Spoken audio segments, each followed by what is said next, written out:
Hi and welcome to this video, which is going to be all about building a Pentium 4 but to run Windows 98. It's not really the kind of thing that I would normally do, but I saw a video on Phil's Computer Lab YouTube channel a couple of weeks ago where some of his viewers had requested that you looked at a board with an SIS chipset because it was a Pentium 4 board with a universal AGP slot, which meant that you could run your Voodoo 3s and such good cards on it as well as the later ones.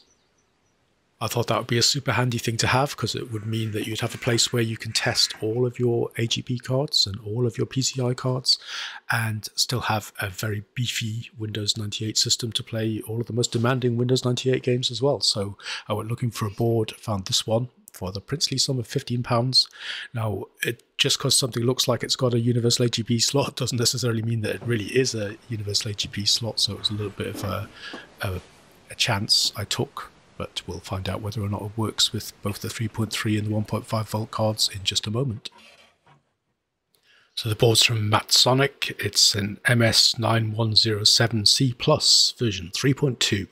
The chipset is from VIA and it's a P4X333. And the bit that I'm interested in was the AGP support, and supposedly this is an AGP 8X slot with full backward compatibility, so it could be very useful.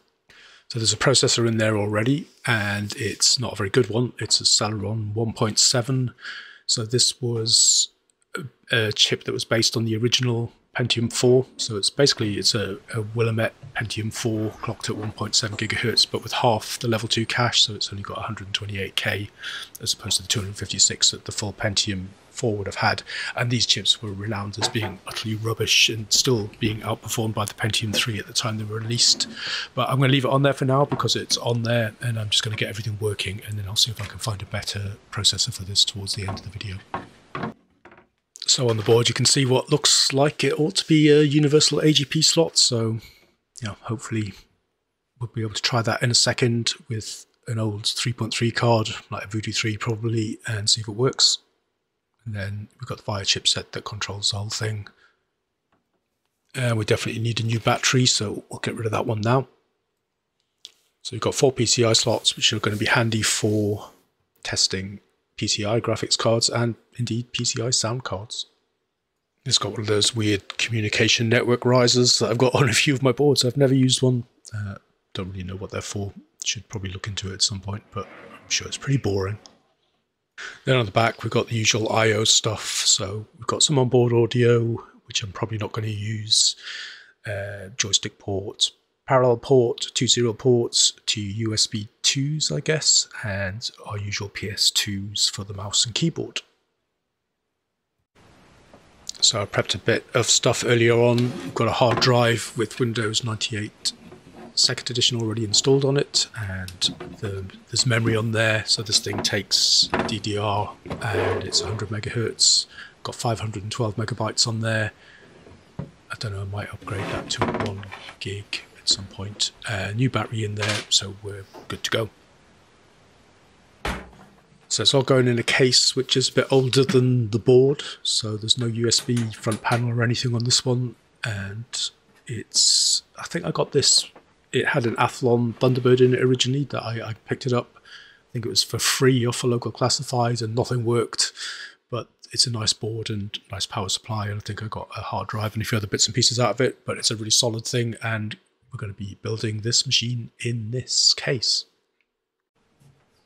Inside of this thing, it has an I/O panel, so it's kind of weird. This I/O panel actually came with the case and not with the motherboard. And coincidentally, because I don't have the I/O panel for the one that I just bought, but this looks like it might just fit.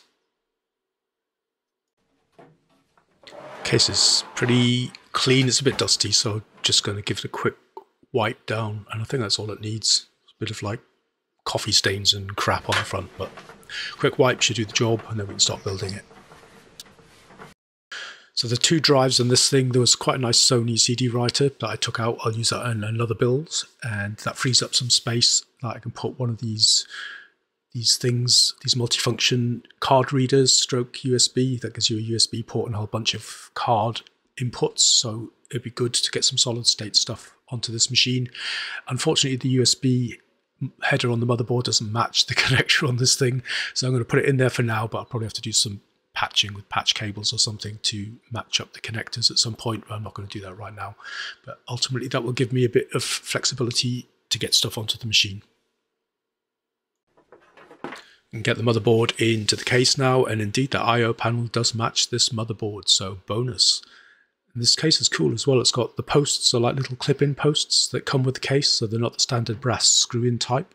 They're very cool, but if you ever lost them, you'd be screwed with this case, because it only takes those and doesn't take normal posts for the motherboard.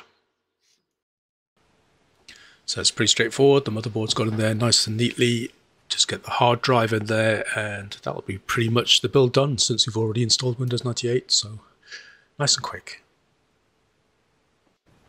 I saw on Twitter yesterday, I think it was, that some people have done some amazing cable management with IDE cables. So like neatly folded, like the corners of beds in a hotel. It looked amazing, but none of that going on here. So get the front panel connectors on, and I think that's it. Ready to get a graphics card in there and fire it up. And the graphics card that kind of inspired this build so I could do some benchmarking is this. This is a GeForce 256 SDR version. So yeah, there, the world's first ever GPU having the hardware transform and lighting all on a single chip. So I'm not going to go into too much detail about this card right now, because in the next video what I'm going to do is bench it against a bunch of other contemporary cards. I don't have too many.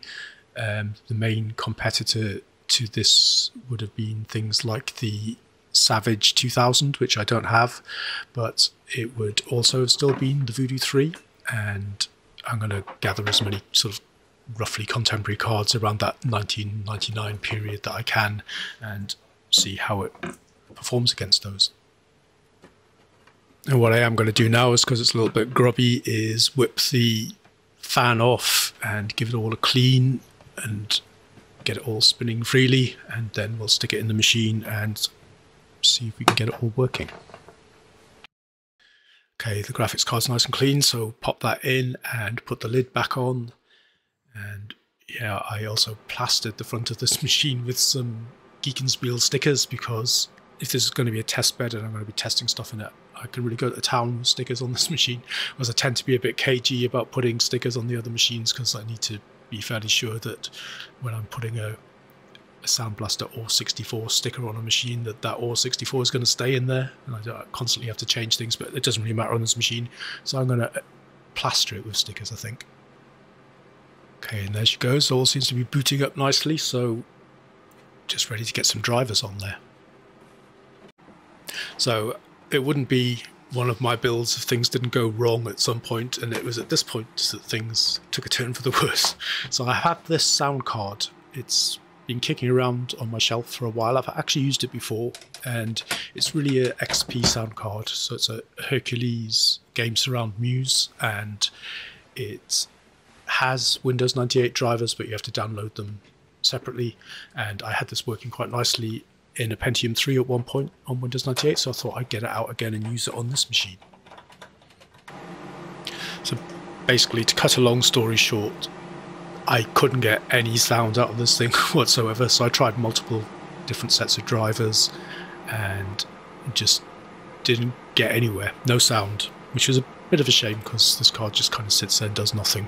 But I decided in the end to replace it with a Creative PCI 128, which is one of the Creative Ensoniq cards, which are not very good for DOS gaming, but okay for Windows, and I'm probably not going to do much DOS gaming on this machine, so that should be fine.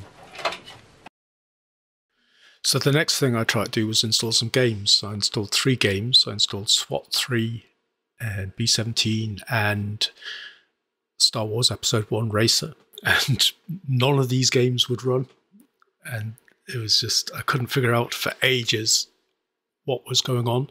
So you get things like when you tried to run B-17, just nothing would happen. Nothing would launch from the icon. When you tried to go into SWAT, it just hung on an hourglass loading screen and wouldn't enter the game.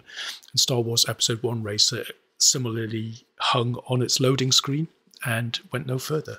So there's something fundamentally wrong with the machine.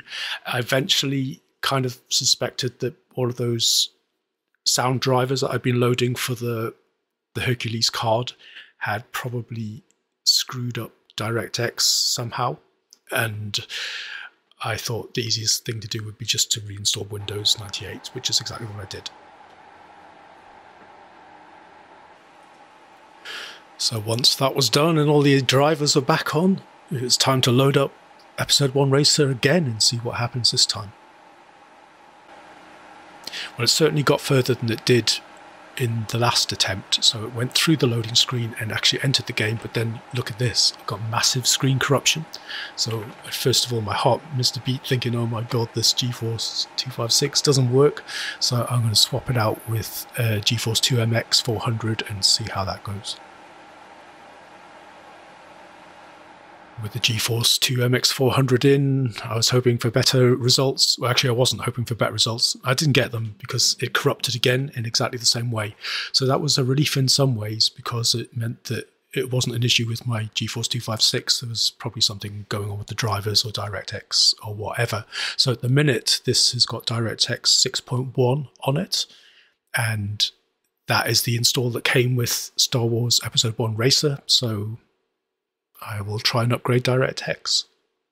So I think that both the GeForce 256 and the MX are DirectX 7 cards, I believe. So the easiest way to do this is to load SWAT 3, because that is a DirectX 7 game. It has the installer on it, and I was pleased to say that still using the GeForce 2 MX, but SWAT 3 loaded fine, and the game seems to work perfectly. So I think I'll go back to the GeForce 256 and try Star Wars Episode 1 Racer again using DirectX 7. So the GeForce 256 is back in, and yeah, absolutely fine. Star Wars Episode 1 Racer now works. It didn't work with its own version of DirectX, but it works with DirectX 7, so at least everything seems to be working now, and should be good to continue. So this setup also gives me a chance to try out this Microsoft Sidewinder force feedback joystick that I've had for a while. I got this in a free load of crap as well. I've never used it, so I'm going to give that a go now. Play a bit of Episode 1 Racer to make sure it's okay, and then I think I'll look for a processor upgrade to get this machine up to the best spec that I can.